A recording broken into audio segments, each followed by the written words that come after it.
Yo-ho-ho guys, okay, so I want to do a short explanation as far as the leveling system and the power system in Fortnite PVE Save the World. I think it's something that a lot of people are missing and they might be a little confused as to what's going on. You see this up here in the top left corner next to the lightning bolt. It's your home base power. Now it gives you a brief explanation about it, but it doesn't really go into detail. I'm going to try and go into detail about that for you right now, and I'm going to do it in the quickest, shortest way possible. I won't be able to show you examples of certain things because of where I've progressed in here, but I'm going to explain it to the best of my capabilities. So it says the higher your home base power, the better your heroes will be. That is true, but also false in the same turn. What you have to do in order to increase your home base power is to level up those said heroes. So at the same time, it's false, it's true because at this point. I'm going to jump down to the third sentence there. Party up with others to increase your home base power further. If you party up with a group of people, and when you do play, you actually party up with random people. When you party up with a group of people, if you're not playing with your friends, your power, your home base power will be kind of averaged out for the level. So if you're partying with higher levels, they will average it out so your power will be greater, so you're not just like getting slapped around the whole time. Mind you, that does not increase the damage that your weapons do. So keep that in mind. Your weapons have their own power stat as well, which is a lightning bolt on their little slots too, just like your heroes do. Now you want to slot survivors and purchase skill tree nodes to increase your home base power. That's just straight up true, but doesn't really explain that into great detail. So here we go. I'm gonna show you this. So my home base power is 24, right? You can see it by the lightning bolt. My primary hero's power itself is 67. Now my squad bonus is 58 and 41, and I have my defenders 28, 35, 15. Now it is taking all of this into account.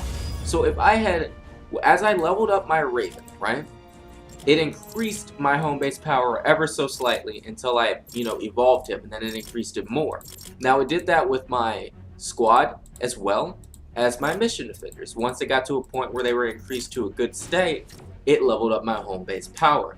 Now on top of that, it says your skill tree nodes. You can look through the skill tree and yourself and figure out which way you want to go. I personally went all over the dang thing and just maxed out everything that I could. As you go through the skill tree, you do get increases to your home base power and your health regen, things along those lines. Just depends on which way you want to go about it. Your skill tree does directly affect your home base power as well as your abilities and skills that you gain. However, this is not a video about the skills that you gain or anything like that. It's about the home base power in and of itself. So there's a few things I want to point out because it's really simple to explain. It's just something small that I think a lot of people miss. When you are wanting to upgrade your home base power, do not simply just upgrade your primary hero. You need to upgrade your squad as well as your mission defenders. And then when you go to your squads, because you do have different squads in different areas, you need to upgrade them as well. You're going to want to do this to actually increase your home base power. And the more you do this, the stronger your home base power will be. Why has this become an issue later on in the game? Even when you get to the point that I'm at, I'm only on Plankerton, 4 out of 13, you'll start to see, oh wow, I'm underleveled for a lot of these missions, and it will tell you before you actually play the mission you are underpowered for it. Even when it averages out your level, putting you in a random party, it will tell you you are currently underpowered for this mission. That being said, if you go back and you just level up the people in your squads and your actual hero, then it'll kind of boost you up. The first time I saw it, I was level 20 and the mission was 23. It jumped me to 24 when I was like, oh crap, let me go do all this.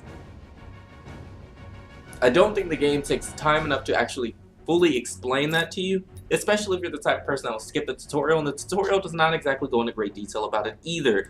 So I wanted to let you guys know, give you a little insider input on this. Game's been, it's not out, it's in beta still, but it's been out there for a while. But for the people that are playing the PvE, I wanted to let them know this so they can see, oh, this is how people are getting to the higher levels, whatnot, and what have you. And just like I said before, you do have your own power levels on your weapons and your items. These affect how strong they are and what they do. Perhaps at one point I will do a perk tutorial to explain what these are, but for now I just really wanted to go into detail about what the home base power is and how it affects you as the player and how you can build it up as the player. The lower your home base power is, the weaker you will be in a stage.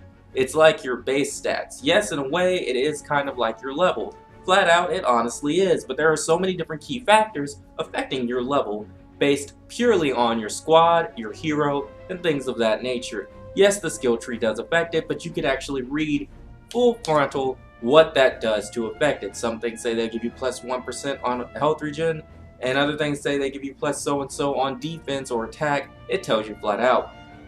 But it does not tell you that you need to upgrade your own heroes and your own squad in order to increase your home base power. What it says is the higher your home base power is, the better your heroes will be. So you need to take that initiative that it doesn't tell you and actually make your heroes and your squad members stronger.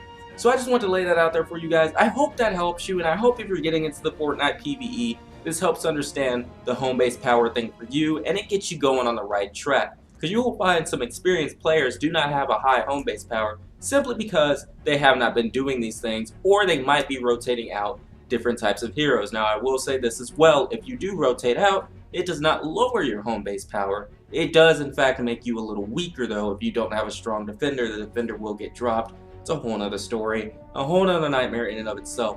But guys, I hope this helped. Get a good yo-ho-ho in there, and I'll see you guys on the next video that I